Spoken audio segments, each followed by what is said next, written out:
The turkey was carved, the wine was poured, and the room buzzed with holiday warmth. My daughter, Caitlin, smiled as her husband raised his glass. To family, Jeremy said, the perfect son-in-law with the perfect smile. His hand brushed my shoulder like I was some beloved uncle. I smiled back. But in my pocket, I held something else. A file. A folder with documents that weighed heavier than it looked, screenshots, court records, credit reports, a birth certificate from a state Caitlin had never even visited. They thought this Thanksgiving was just another ritual.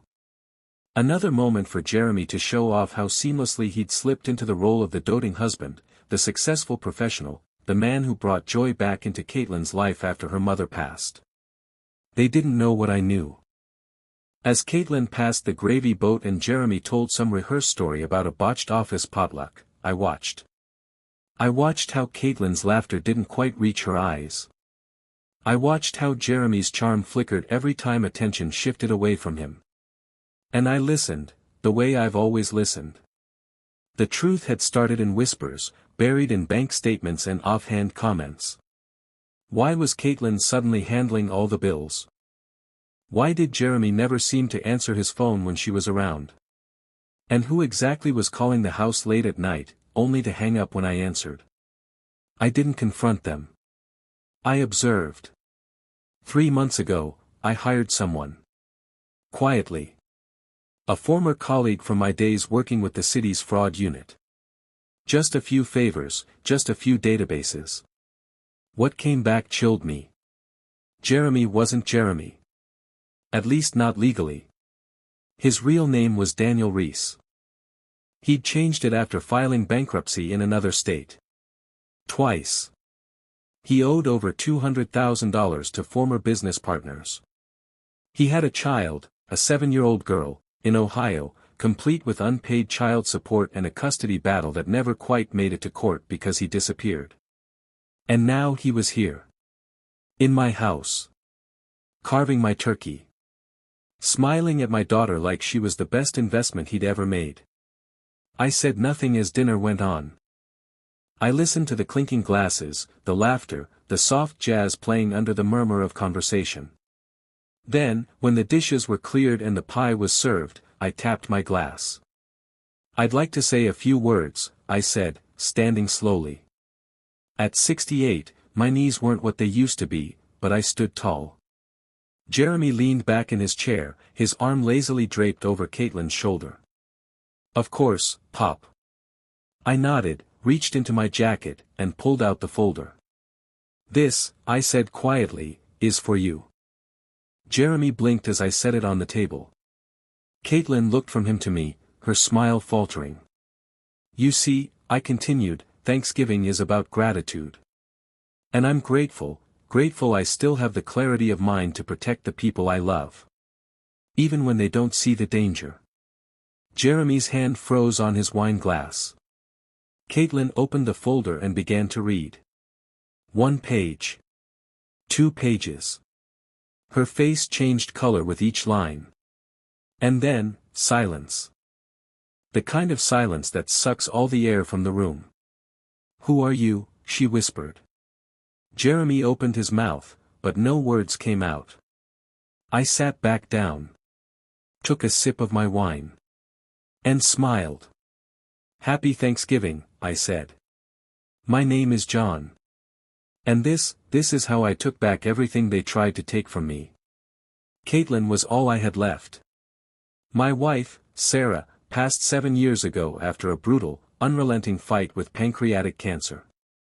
And when she died, something in me unraveled quietly.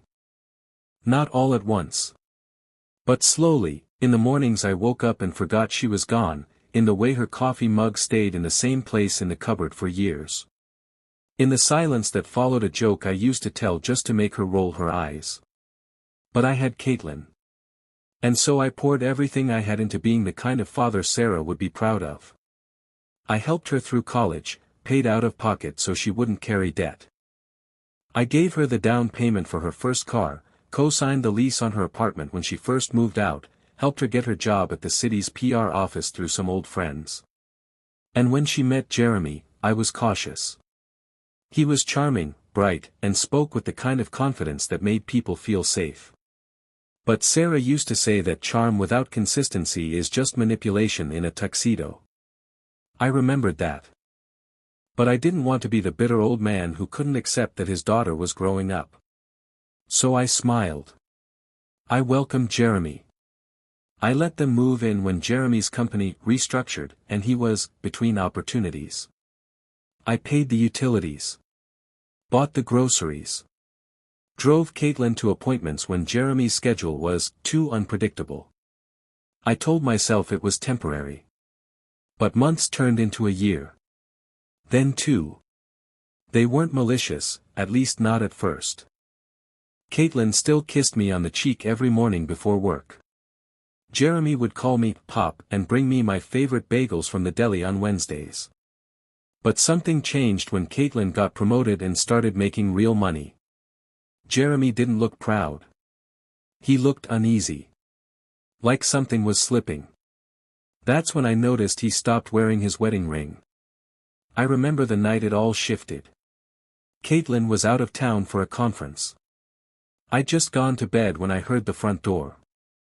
I assumed Jeremy had come back early, until I heard hushed voices near the garage. I crept to the top of the stairs and waited. "He's still sitting on all that retirement money," Jeremy whispered. A woman's voice, I couldn't quite place it, replied, "What if he changes the will?" "He won't. He thinks I'm the son he never had. Trust me, he's already halfway there." I didn't sleep that night. The next morning, I started going through my records. Financials, property deeds, insurance. Everything. Then I found the mail Jeremy had been sorting for me, and a few envelopes were missing. Bills I never saw. A letter from a creditor addressed to someone named Daniel Reese. That name burned into my mind. I waited until Caitlin returned. I asked her if she ever saw Jeremy's driver's license. She laughed it off. Said, "He's not hiding anything, Dad. Don't be paranoid." But Sarah used to say, if something doesn't feel right, it usually isn't. And so I followed the feeling. Even if it meant breaking my own heart. It wasn't one moment. It was dozens of little ones. A drip, drip, drip of disrespect. I began to notice the sideways glances Jeremy gave me when he thought I wasn't looking. The hushed conversations behind closed doors that stopped the moment I walked in. Caitlin becoming more impatient. Snapping when I asked if she needed help. Forgetting dinners we'd planned. Skipping our weekly Sunday walks. "You need to give them space," my sister Maria told me on the phone one night.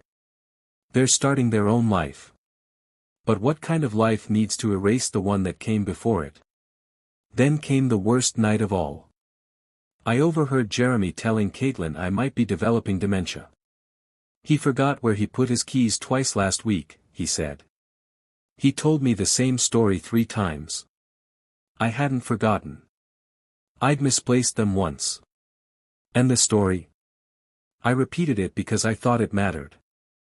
"We should talk to someone about power of attorney," he added. "Before things get worse." Caitlin said nothing. That silence hurt more than the suggestion. The next day, I found one of my bank accounts frozen. A call to the bank revealed it had been flagged after a login attempt from a new location, Jeremy's laptop. He denied it, said it was probably a mistake. I didn't argue. I just opened a new account under a different name. That weekend, I walked into the living room and found them going through my filing cabinet. Jeremy claimed he was looking for a warranty. Caitlin didn't even try to justify it. She just looked at me and said, "We thought you wouldn't mind." That's when I knew. They didn't see me as a father anymore. Or even a person. Just a barrier. A gatekeeper to resources they believed they deserved. And they were getting impatient. After that weekend, something in me shut down. I no longer tried to initiate conversation. No more offers to cook dinner or help with errands. I became a ghost in my own home, careful not to leave traces of emotion behind. The laughter they once shared with me turned into quiet snickers when they thought I couldn't hear. Caitlin would scroll her phone during meals. Jeremy had stopped pretending altogether. I started spending hours in the garage, sitting in the old lawn chair I'd kept since Sarah was alive. Her garden gloves still hung from the wall, untouched. The scent of mulch and varnish reminded me of better years, when weekends meant repainting the fence together, not dodging the people I'd raised and sheltered. One morning, I overheard Caitlin on the phone with someone, probably her friend Megan. "He's becoming so dependent. It's like he can't even take care of himself anymore. Jeremy says it's time we think about assisted living. And honestly, he's probably right." My breath caught. That tone, cold, calculated. My daughter. They weren't waiting for me to lose my mind. They were orchestrating it. Painting me as feeble, incapable. Testing boundaries, pressing buttons. I sat on the edge of my bed that night, staring at a framed photo of Sarah from our trip to Maine. Her eyes always seemed to be watching, steady, kind, warning. I whispered aloud, "I failed, didn't I? I gave too much. Loved too hard. Made it too easy to forget." There were no tears. Just a weight in my chest that pressed deeper each time I tried to breathe. I began eating less. Sleeping sporadically. I walked the neighborhood aimlessly for hours, hoping the chill would snap me back into something real. But even nature seemed indifferent. The trees had begun shedding their leaves, and I understood that feeling of giving away parts of yourself, only to stand bare and exposed. In quiet rebellion, I began journaling. Every day. I documented everything: receipts, overheard conversations, timelines, behavior shifts. It wasn't just to protect myself. It was because some part of me was still fighting. Quietly. Carefully. But inside, I was unraveling. I didn't know how long I could pretend not to notice the way they stopped knocking before entering my room. The way my medicine bottles were moved. The way my mail sometimes never arrived.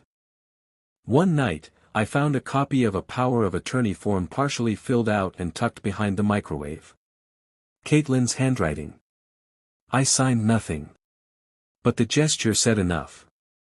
I began questioning whether I'd imagined the years of love. The dance at Caitlin's wedding, her tears at Sarah's funeral, the time she'd broken her arm and wouldn't let go of my hand. Had any of it meant anything? One morning, I stared at my reflection, older, worn, uncertain. I barely recognized the man staring back. That's when I realized I had nothing left to lose. And that made me dangerous. The moment came quietly, without drama or noise. I was standing in line at the post office, waiting to buy a single stamp. I'd written a letter to my old friend Alan from the department, the same friend who once helped me dig into identity fraud cases. I hadn't spoken to him in nearly 6 years. But that morning, I sealed the envelope like it was armor. Alan called me the next evening. "John. You sound different. What's going on?" I didn't give him the full story. Just enough. Enough for him to hear what I couldn't say aloud, that something had been taken from me, slowly, silently, and I wanted it back. Not out of anger. Not out of revenge. But out of need. To breathe again. To stand up straight. To reclaim whatever was left of the man Sarah used to love. He didn't hesitate. "Send me everything. I'll make some calls." Quietly. The next morning, I opened the drawer where I kept Sarah's file boxes, the ones she labeled meticulously: taxes, house, medical. I added a new one: evidence. Inside it, I placed every printout I'd made of Jeremy's bank activity. Every copied email. Photos of the power of attorney form. Notes from my journal. Screenshots of suspicious calls. A copy of the letter from Ohio, the one that mentioned his daughter. The envelope was thick when I mailed it. A week later, Alan sent me a secure flash drive with everything he'd found, Jeremy's real name. Daniel Reese. The bankruptcy cases. The unpaid debts. The court proceedings sealed for privacy. The false credentials. The woman in Cleveland who had a 7-year-old child and a restraining order against him. I stared at that screen, my heart steady. Not broken. Not enraged. Steady. Then I went to the bank. I removed my name from every joint account. I rerouted my pension to a new institution. I placed a freeze on all property titles and registered my home under a trust with Maria, my sister, as executor. Everything I'd built was now out of their reach. That night, I sat at the dinner table. Caitlin and Jeremy were discussing renovations. Caitlin wanted to knock down a wall and create an open kitchen. It'll raise the value of the place, Jeremy said casually. We can refinance in the spring. I didn't look up. I asked. Jeremy smirked, that slick kind of confidence he wore like cologne. Well, you know. Us. Family. I nodded and kept eating. No reaction. No confrontation. Let them plan. Let them draw blueprints on sand. In the garage that weekend, I polished my shoes for the first time in years. The black leather ones I used to wear to Sarah's favorite restaurant. I ironed a shirt. I cleaned my father's old watch. I wasn't preparing for war. I was preparing for a dinner. Thanksgiving. Where everything would finally be said, and nothing would need to be shouted. Because the truth was no longer mine alone. And I was ready to give it back to them, piece by piece. The first change came with silence. I stopped greeting them in the mornings. No more cheerful, good mornings, or offers to make coffee. I simply existed in the same space, quietly, politely, like a tenant instead of a father. Caitlin didn't seem to notice. Jeremy did. He liked being noticed. I closed the joint accounts quietly. Transferred every cent of my pension and savings into private, secured investments under my name only. Jeremy, of course, noticed the missing funds.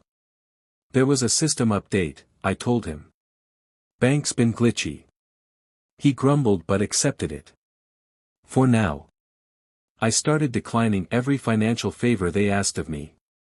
No, I wouldn't co-sign the loan for the Tesla Jeremy wanted. No, I couldn't contribute to the kitchen upgrade. I told them I was tightening my budget. Caitlin started leaving job listings on the table. You could consult again, Dad.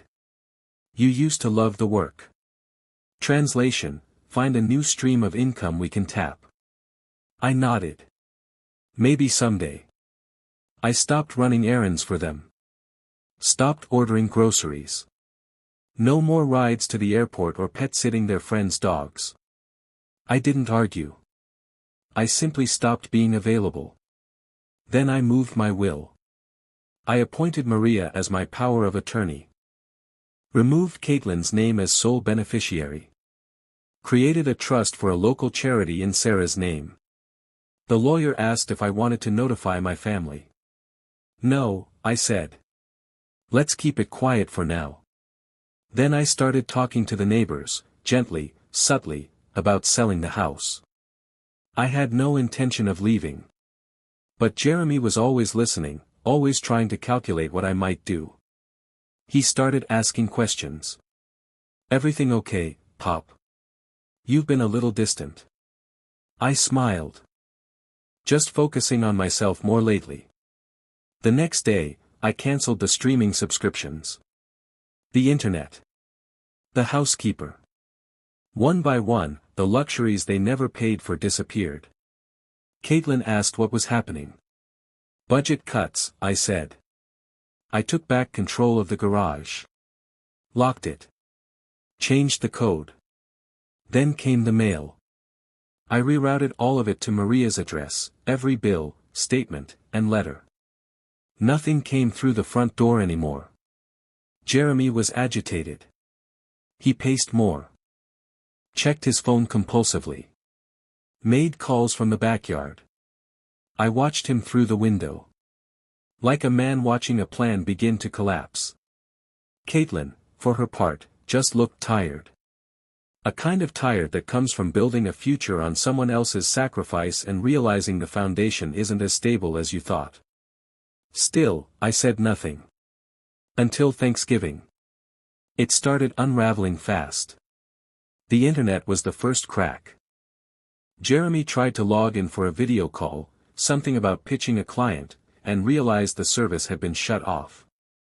"Pop, what's going on with the Wi-Fi?" he asked. "Must have forgotten to pay the bill," I said. "It happens." The next week, the insurance lapsed on their car. Caitlin called me in a panic. "Dad, why did the payment bounce? We almost couldn't get the car out of the shop." "I don't manage that anymore," I replied calmly. They didn't understand. Not at first. But it became clear when the heating bill came due, and they saw it in the mailbox, redirected now to Maria's. When they asked why nothing was auto-paid, I shrugged. New budgeting system. I've simplified things. Then came the bank. Jeremy's face turned white when he found out I'd moved everything. He didn't say it aloud, but I saw the shift, the fear. He was losing control. The passive power he'd quietly built had started to slip through his fingers. He tried love bombing. "Pop, we should do a guy's day. Just us. Like old times." I smiled. "I'm a little busy lately." Caitlin began crying more. First it was the stress of work, then the tension in the house. I never once accused. Never raised my voice. I just let the silence speak. And it did. Louder than any words could. Then, one night, I heard yelling. Caitlin and Jeremy arguing in the kitchen. Something about money. Something about trust. She stormed out. He followed. The next day, I found her in the garden, Sarah's garden, holding one of the dried roses we'd planted a decade ago. "Was he always like this?" she asked me. I didn't answer. That same week, a letter arrived for Jeremy. Thick, stamped with legal insignia. From Ohio. I didn't open it, but I didn't need to. The return address said it all, Family Court. I left it on the counter.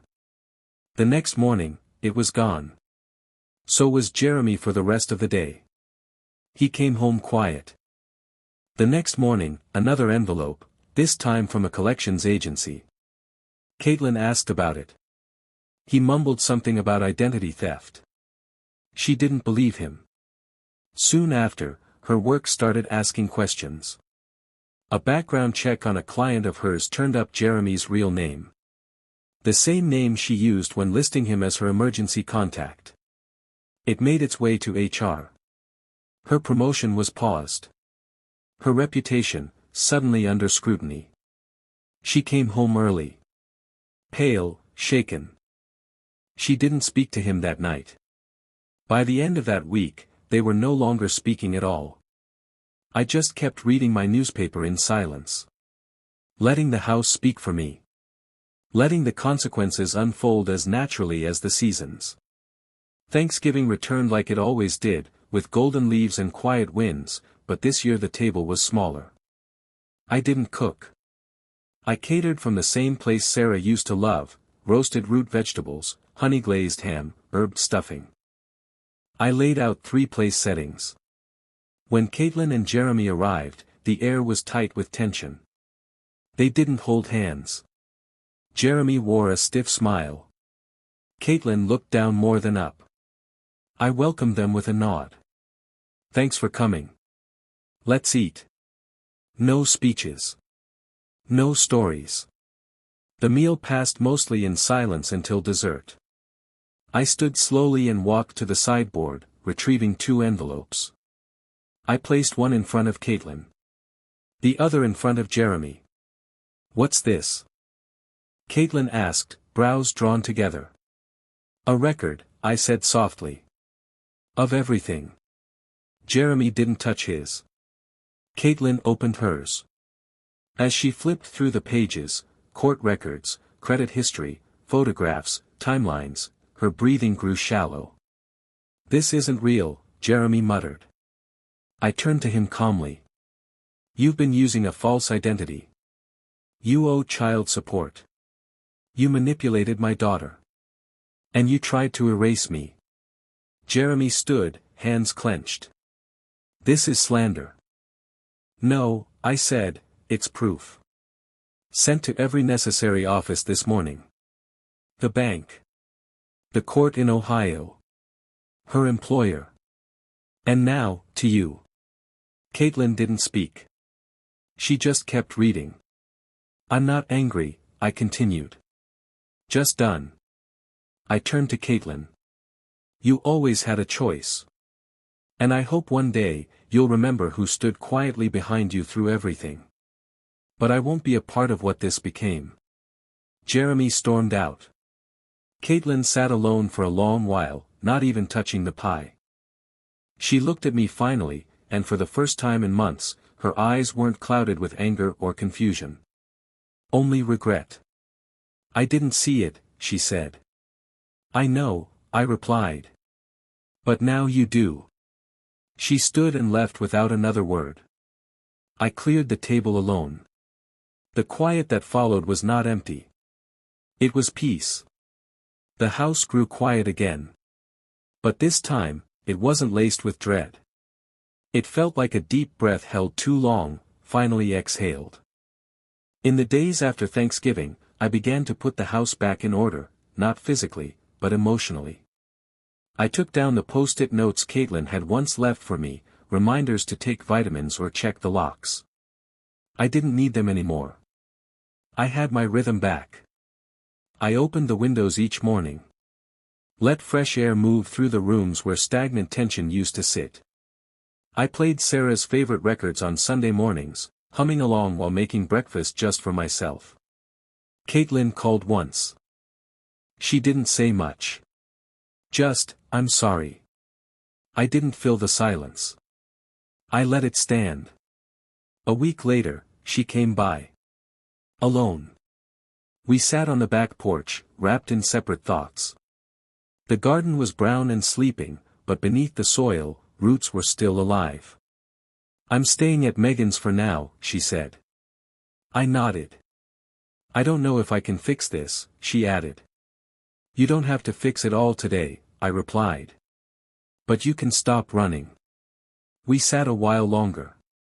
She didn't cry. Neither did I. Then she helped me replant the lavender Sarah had loved. We worked in silence, sleeves rolled, hands in the dirt. I began volunteering at the library downtown.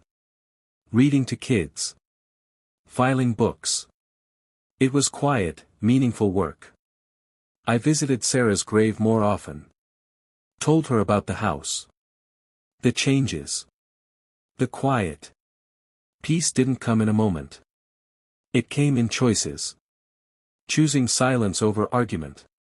Choosing solitude over bitterness. Choosing to heal, not to forget. And eventually, it came.